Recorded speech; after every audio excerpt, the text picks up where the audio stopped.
গাজীপুরের ভোগড়ায় DB police পরিচয়ে চাঁদাবাজি করার সময় এক ভুয়া ডিবি পুলিশকে আটক করেছে বাসন মেট্রো থানা পুলিশ। মঙ্গলবার গভীর রাতে ভোগড়া এলাকা থেকে তাকে আটক করা হয়। আটককৃত রিপন মুন্সিগঞ্জে টঙ্গীবাড়ি উপজেলার আলী আকবরের ছেলে।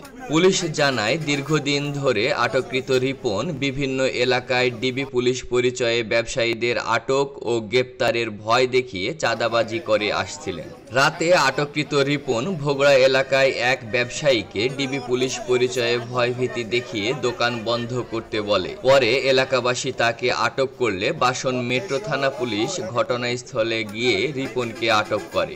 আমার দোকান আসার পরে বলতেছে যে 12টার পরে দোকান বন্ধ থাকবে, দোকান আর খোলা রাখবে না।